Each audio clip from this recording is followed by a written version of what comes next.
All right, Pixar detectives, welcome back. Part 1 scratched the surface of the Pixar universe theory, but it turns out we only opened the first door.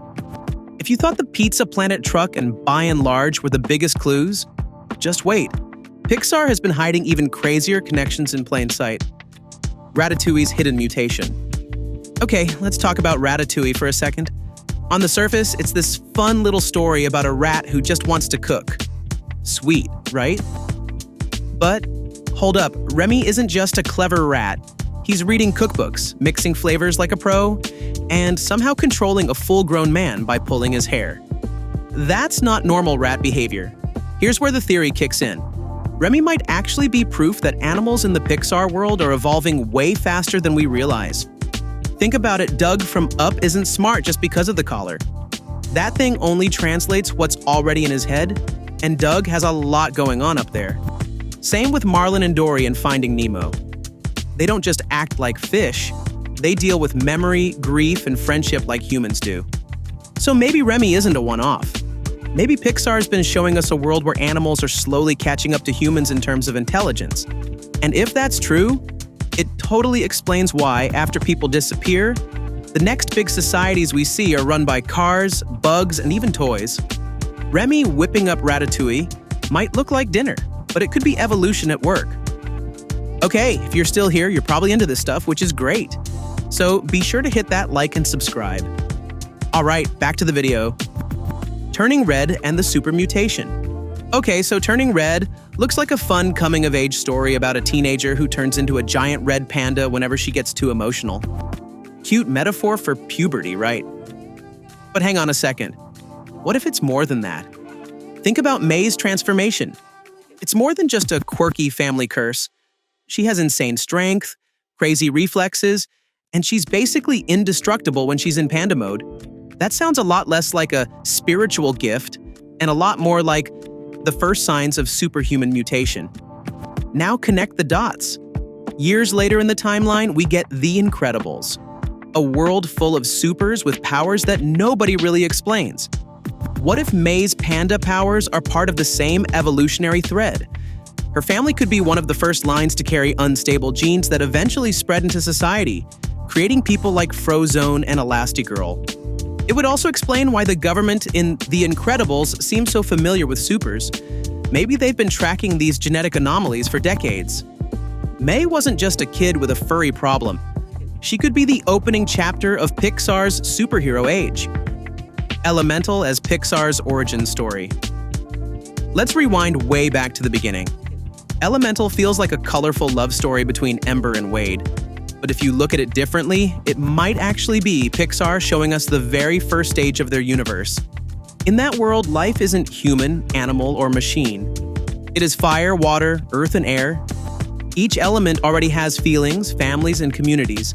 They live, argue, fall in love, and pass traditions down.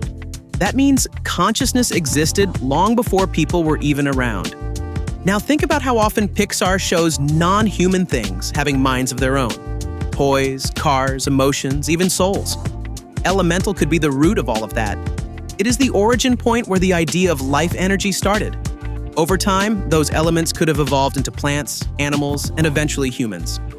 And the memory of that elemental magic might still echo in later stories like Brave or Onward. So Elemental is not just a standalone fantasy. It could be Pixar's hidden creation myth, the spark that explains how everything else in their universe became alive in the first place. Lightyear as the missing link.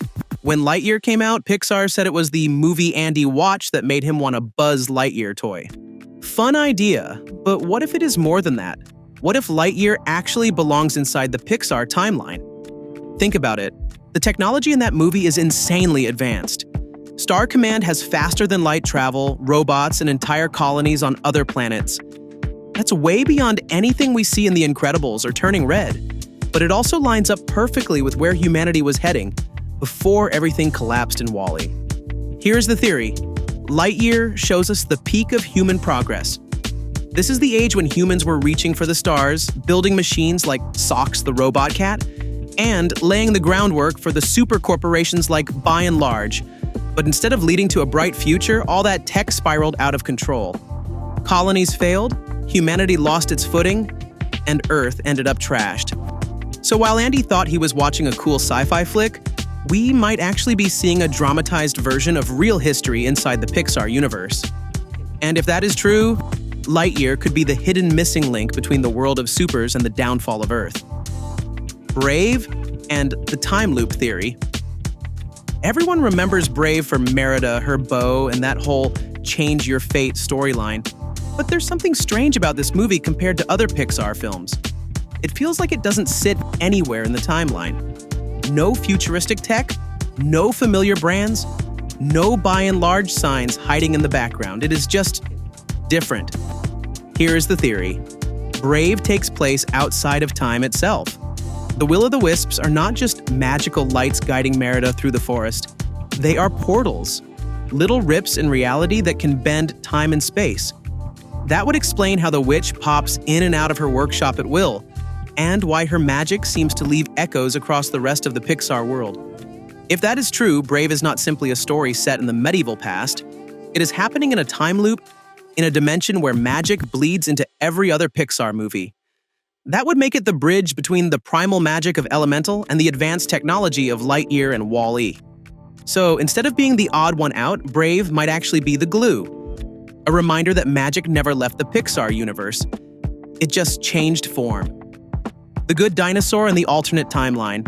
Most people watch The Good Dinosaur and assume it is simple prehistory.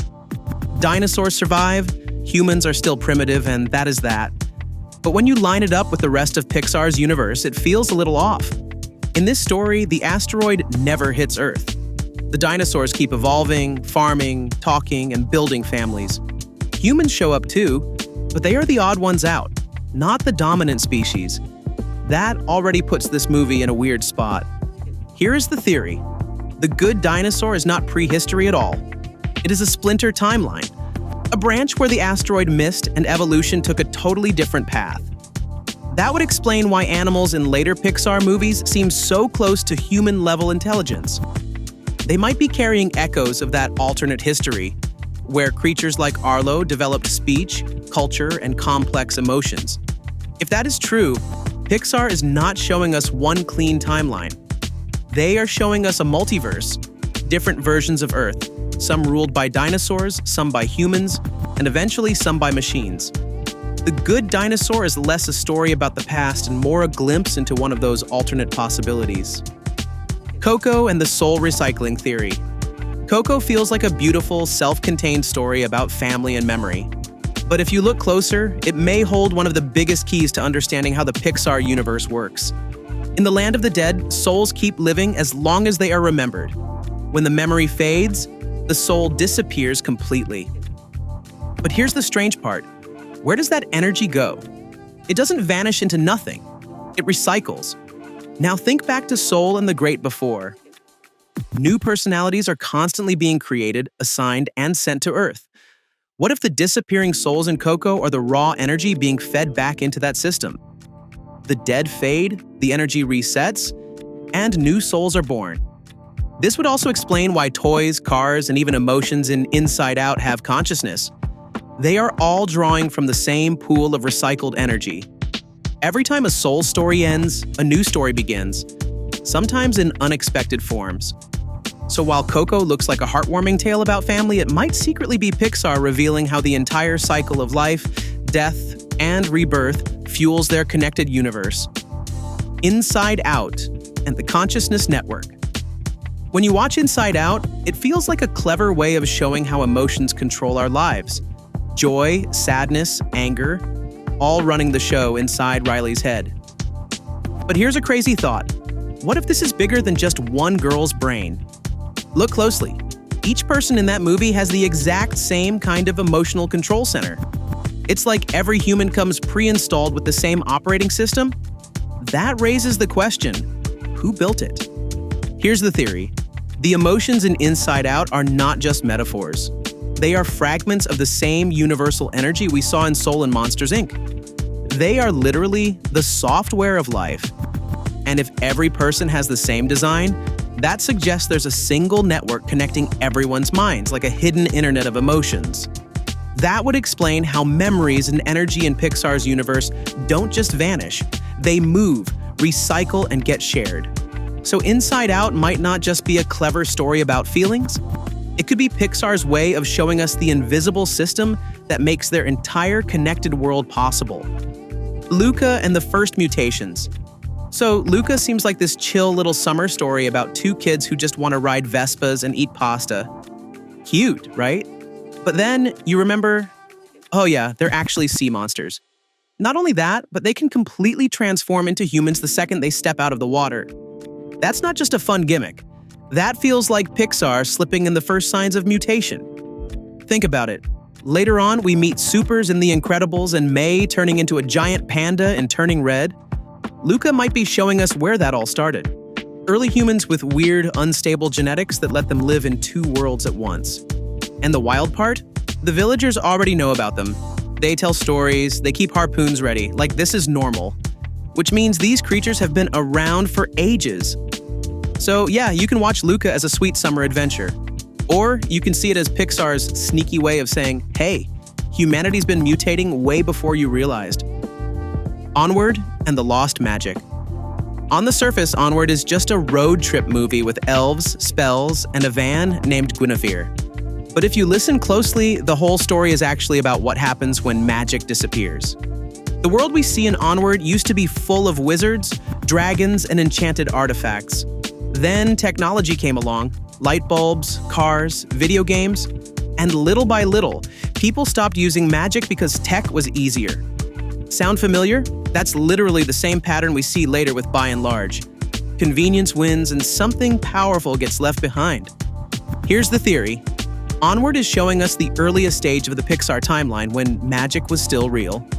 Over time, that magic faded but didn't vanish completely. Instead, it transformed. It became the will-o'-the-wisps in Brave. It became the soul energy in Soul. It became the spark that makes toys and cars alive.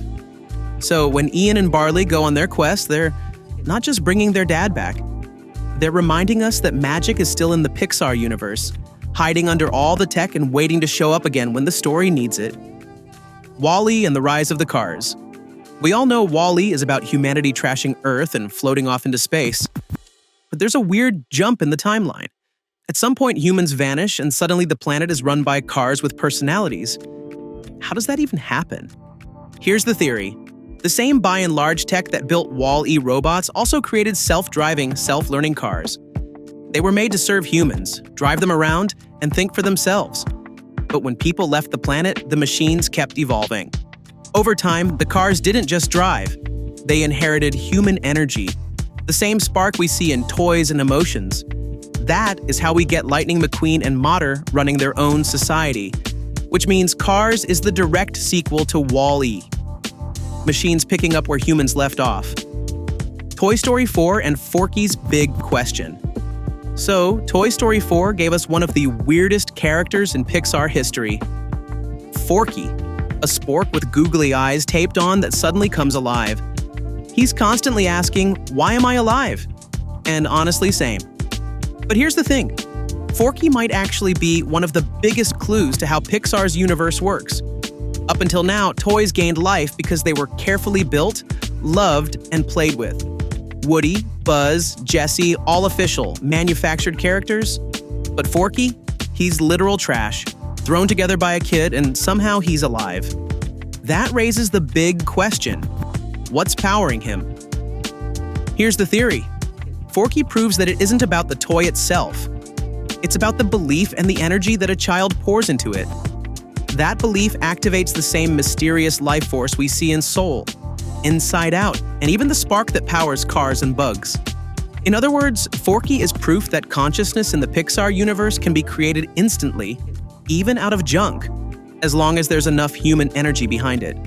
Which makes Forky less of a joke and more of a revelation. He's Pixar's way of saying life can pop up anywhere.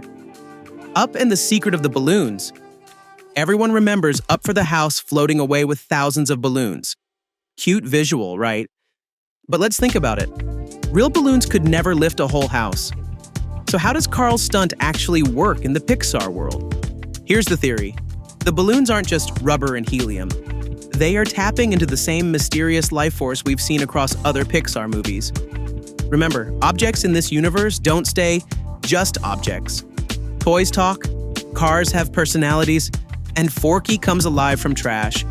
Those balloons might not be fully conscious, but they're infused with that same energy. It's why they can carry Carl's house with almost no problem. Even better, notice how the balloons never really deflate the way they should. They act like living things, staying strong through storms and altitude changes. It's almost like they are part of the magic-to-energy pipeline that connects Onward, Inside Out, and Soul.